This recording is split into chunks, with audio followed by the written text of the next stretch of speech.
l'histoire nationale algérienne à travers ses manuels scolaires d'histoire. En effet, si dans le passé le recours au mythe pouvait s'avérer mobilisateur dans une Algérie renfermée sur elle-même et sans autre moyen d'accès à l'information et au savoir, il est aujourd'hui difficile et même dangereux de tenter de mobiliser et d'user de ces mêmes mythes, auxquels plus personne ne veut croire. Surtout dans le monde moderne où l'information circule par de multiples moyens, il est rarement payant à moyen terme et ce recours ne peut, de toute façon, tenir lieu d'histoire véritable. La nation algérienne.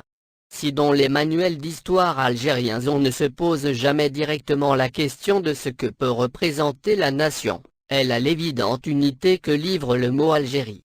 Mieux, elle naît, s'affirme, souffre, triomphe comme un être personnel. Le manuel décrit les moments douloureux ou glorieux de cet être vivant et intouchable, riche de vie, objet évident des amours et des respects. Simultanément, des forces dangereuses, des forces du mal sont désignées plus ou moins directement et vont permettre de transformer et réduire toute l'histoire à une épopée de résistance contre les puissances coloniales qui se sont succédées en Algérie. Le comble du mal étant atteint dans la guerre civile, ou dans les luttes intestines qui déchirent la nation, et qui vont être effacées de la mémoire officielle et donc des manuels scolaires, à l'exception des exemples de trahison à la patrie et à la nation, les harkis. Mais l'image du mal absolu, celle du meurtre entre frères ennemis, fitna, grande épreuve religieuse moins, va être distillée au fur et à mesure du récit mais toujours dans un seul sens qui arrange, crédibilise et légitime le pouvoir en plus, tout en taisant totalement les dissensions fratricides de l'histoire nationale. Ceci car la nation incarne ces formes de vie auxquelles l'enfant est appelé à s'attacher. Les ennemis, les forces adverses symbolisent les mauvais objets que l'enfant est appelé à craindre et à haïr. Le manuel fonctionne comme dispositif transférentiel dans lequel l'enfant est engagé, aliéné, dans un système affectif intense où l'enfant est placé en tant qu'acteur des faits, il est englobé dans la patrie, la nation.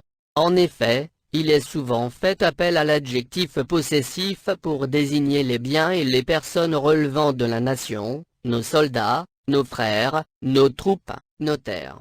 La fréquence de l'adjectif situe l'enfant dans un réseau de possession, élargit son moi, sur tout ce qui relève du domaine national, en confondant les êtres et les choses dans une même communauté. Le moi est implicitement désigné comme porteur des images nationales, comme emblème vivant de la nation. La personnalité algérienne et la question des origines. La nation algérienne issue de la résistance, corrélativement, s'organise autour de la défense des segments particulièrement ciblés par le colonialisme, à savoir l'islam et la langue arabe, segments significativement au centre de l'activité de l'association des oulémas, que l'histoire scolaire institue ainsi comme pôle structurant des luttes anticoloniales algériennes.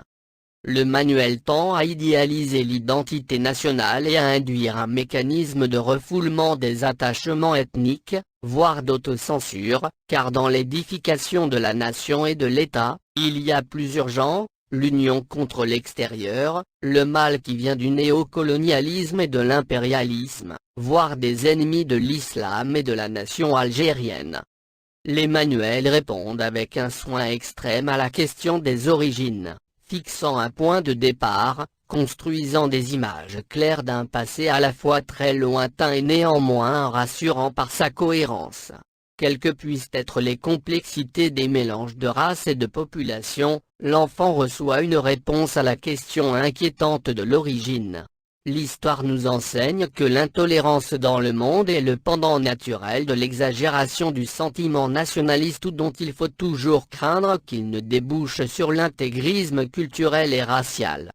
L'analyse comparative de plus de 40 manuels d'histoire algériens, édités entre 1962 et 2008, permet l'identification d'éléments allant dans le sens de l'insertion progressive et opportune, à la fois, de nouveaux contenus d'enseignement se rapportant directement à l'histoire nationale contemporaine et à son approfondissement chronologique. Il est également intéressant de constater la diversification des points de vue et des sources citées dans les manuels scolaires. De plus, il est aujourd'hui évident que la volonté des dirigeants quant à l'écriture et la transmission de l'histoire nationale est d'y impliquer un maximum d'acteurs et d'auteurs, et de laisser pénétrer dans le récit des savoirs savants et récents en la matière. Tout n'est pas encore dans les programmes et les manuels, mais l'Algérie est-elle prête à accepter toutes les composantes de son histoire contemporaine ? Il ne faut pas négliger le fait que l'école n'est pas forcément le lieu le plus favorable aux révélations historiques gênantes. De plus, il faut disposer du recul nécessaire sur l'événement avant de pouvoir le transmettre sainement. C'est un fait, l'école algérienne se saisit de son histoire contemporaine, alors que l'Algérie continue à en souffrir et à entretenir un certain nombre de ses mythes encore aujourd'hui, mais cela semble nécessaire, car le roman national rassemble et c'est aujourd'hui le plus grand besoin de la nation en crise.